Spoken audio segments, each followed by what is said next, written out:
bilmadim kimde ko'ngli bor, bana sevmez bu güzel yor. Bu muhabbet de bataran uning derdi bedavodur.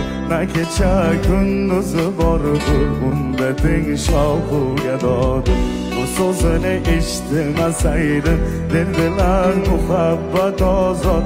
Oqlar ursam qulog'i kar, bana sevmaz bu go'zal yor.